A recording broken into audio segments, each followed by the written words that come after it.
नमस्कार सबैजनालाई। फाइनल्ली नेपालमा चुनाव सम्पन्न भयो। लोकतन्त्र र ट्र्याकमा आएको छ। त्यो कुरामा हामी सबैजनाले खुसी व्यक्त गर्नुपर्छ र जे जस्तो भए पनि संविधान विपरीतै भए पनि सुशीला कार्कीज्यूले जुन एउटा सङ्कटको घडीमा त्यो अवस्थालाई सम्हाल्छु भनेर जुन देशको जिम्मा लिनुभएको थियो र उहाँले कमिटमेन्ट गर्नुभएको जुन निर्वाचन गराउने उहाँको उद्घोष थियो त्यो सफल बनाउनु भयो निर्धारित समयभित्रै। त्यो हिसाबले उहाँलाई हामी सबैजनाले धन्यवाद दिनुपर्छ र हिजोको त्यो भदौ 23 र 24 को कालो दिनबाट आज एउटा फेरि सानो आशाको दियो बलेको छ। यो निर्वाचनबाट जुन पार्टीले जस्तो खालको स्थान प्राप्त गरे पनि अब बन्ने सरकारमा चाहिँ हामी सबैले हिजो जस्तो गल्ती गर्नु हुँदैन भन्ने कुरा चाहिँ बुझ्नुपर्छ। पार्टीहरूले विशेष गरेर हिजो जनताले सरकार बनाउन दिएको दलले सरकार नबनाउने र जुन पार्टी चाहिँ प्रतिपक्षमा बस्नुपर्ने थियो त्यो पार्टी चाहिँ सरकारको नेतृत्व गर्न जाँदाखेरि एउटा दुर्घटना निम्तिएको थियो।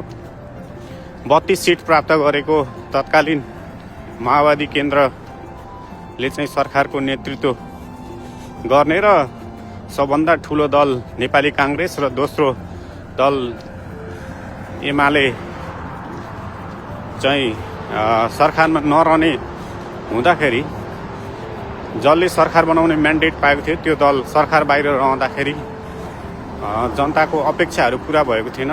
जनताले जुन दललाई सरकार बनाउनलाई म्यान्डेट दिएको हुन्छ त्यही दलले नै सरकार बनाउनुपर्छ।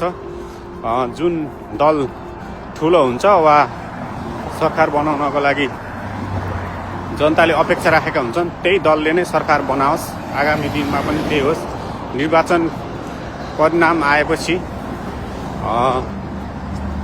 अब बन्ने सरकारमा चाहिँ विगतका दिनहरूमा जस्तो गलत नगरियोस्।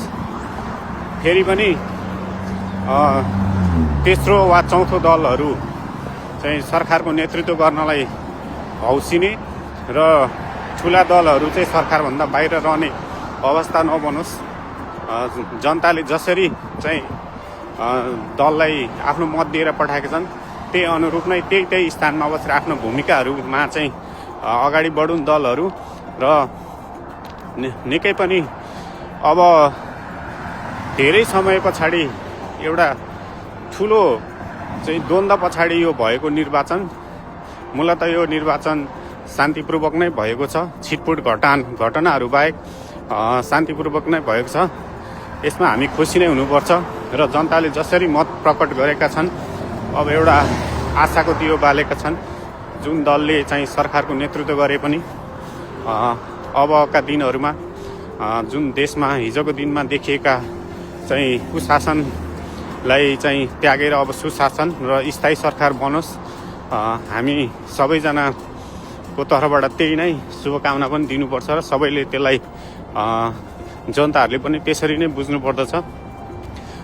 जुन सरकार बने पनि अब 5 वर्षको स्थायी सरकार बनोस् हामी त्यही अपेक्षा गर्दछौँ र हिजोको दिनमा जस्तै गलत नहोस् र एउटा म्युजिकल चेयर जस्तो पालै पालो अथवा चाहिँ नि गठबन्धनको नाममा सरकार निर्माणहरू गर्नुभन्दा जुन दलले जुन स्थान प्राप्त गर्छन् त्यही अनुसारको भूमिकामा चाहिँ दलहरू रहोस् र अब देशले चाहिँ एउटा मुहार फेरोस्। जुन हिसाबले नेपाल चाहिँ पछाडि परिरहेको थियो अब केही न केही नयाँ हुन्छ भन्ने अपेक्षा सबैको छ र त्यो अपेक्षा अनुसार दलहरूले काम गरून्। अब पनि यो अन्तिम चाहिँ अवसर हो दलहरूलाई र हामी सबै नेपालीलाई।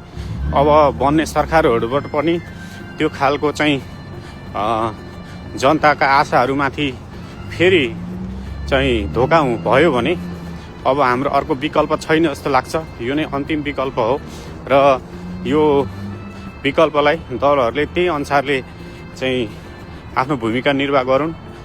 सबैजनाको जय होस्। धन्यवाद।